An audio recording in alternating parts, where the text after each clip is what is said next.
Hello everybody, my name is Abby. I am first generation Tigrayan American. I am a freelance social media marketing consultant as well as a public health administration undergrad. It's an immense privilege to speak at Y for Y this year, hosted by Look Up Live and The Social Dilemma. I credit The Social Dilemma and the Center for Humane Technology as life-changing forces. Tristan Harris, former Google design ethicist and co-founder for the Center for Humane Technology, revelations stated on the Joe Rogan podcast on October 30th, 2020 of looming genocide in Ethiopia, in which Facebook enables and exacerbates by design, became my living nightmare just 5 days later. On November 4th, 2020, while the world's eyes were glued to the US presidential elections, the Prime Minister of Ethiopia, the 2019 Nobel Peace Prize laureate, Abiy Ahmed, and neighboring dictator Isaias Afwerki of Eritrea launched a premeditated war in the northernmost region of Ethiopia, known as Tigray.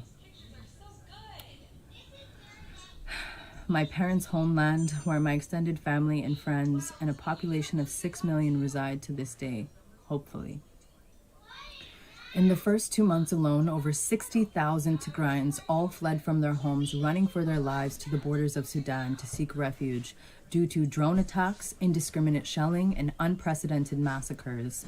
Currently, the entire region of Tigray is starving to death by way of man-made famine.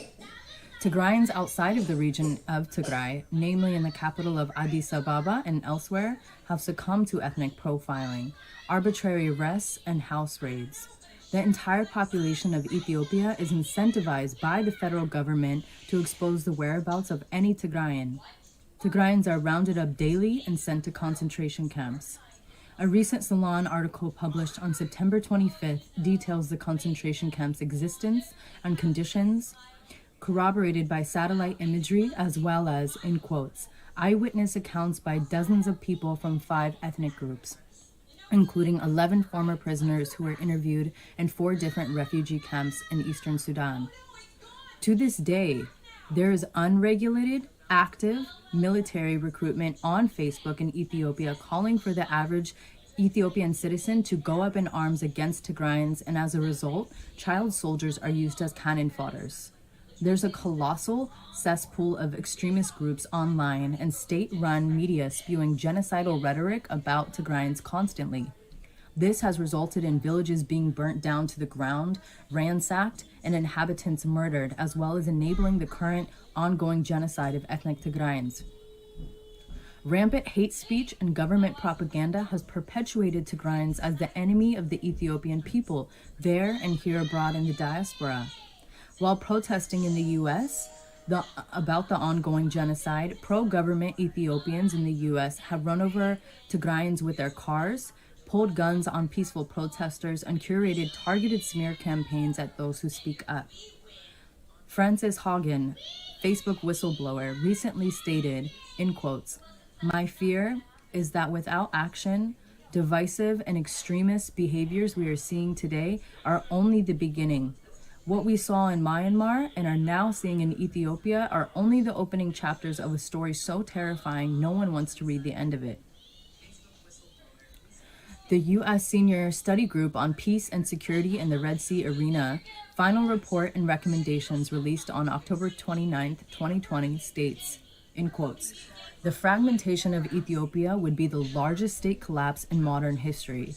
Ethiopia is 5 times the size of pre-war Syria by population, and its breakdown would lead to mass inter-ethnic and inter-religious conflict, a dangerous vulnerability by exploitation by extremists, an acceleration of illicit trafficking, including of arms, and a humanitarian and security crisis at the crossroads of Africa and the Middle East on a scale that would overshadow any existing conflict in the region, including Yemen." In just a little over 2 weeks marks 1 year of Tigray genocide. In that time, tens of thousands of women and girls have been raped by Ethiopian and Eritrean military. Rape has been used as a weapon of war, with countless reports of nails and rocks, as well as hot metal rods inserted into their genitals to destroy their reproductive capacity. Numerous reports of gang rape, with accounts of 20-plus soldiers molesting individuals for days on end. The testimonials of sadistic cruelty these women and girls have endured may be hard to hear, but this is reality and their stories deserve to be heard. National Geographic reports, in quotes, Senait was raped by soldiers on 2 separate occasions. In her home in Idegamis, and she tried to flee to Mekelle with her 12-year-old son. The second time, she was pulled from a minibus, drugged, and brought to a military base where she was tied to a tree and sexually assaulted repeatedly over the course of 10 days. She fell in and out of consciousness from the pain, exhaustion, and trauma. At one point, she awoke to a horrifying sight. Her son, along with a woman and her new baby, were all dead at her feet. I saw my son with blood from his neck, she says. I only saw his neck was bleeding. He was dead. The rape victim crumpled into tears, her fist clenched against her face, and howled a visceral cry of pain and sadness, unable to stop weeping. I never buried him, she screamed between sobs. I never buried him. The Rwanda genocide lasted 100 days, approximately 800,000 people slaughtered. We are on day 345 of Tigray genocide. The world likes to say never again, as if never again is not happening right now. All the United Nations has offered is endless concerns and closed-door meetings. They've proven themselves useless to prevent and to take decisive measures to end this genocide. Facebook and the international community's gross negligence has blood on their hands. We need action now. It's never been more clear to me that action is needed by all global citizens. I work with numerous Tigrayan organizations working day in and day out for peaceful resolve of the humanitarian crisis, the ongoing genocide, and man-made famine in Tigray. It's very important for anyone listening to me to understand there's no 2 sides of genocide. Truly, this is not about politics. This is about humanity. There's no justification of these heinous crimes against humanity taking place in the 21st century. I am urging you to call your elected representatives and demand the immediate withdrawal of Eritrean troops and Amhara forces, unfettered humanitarian access for food and medical supplies, independent international investigations on all rights violations and war crimes, and a full access to international media to reporting these atrocities.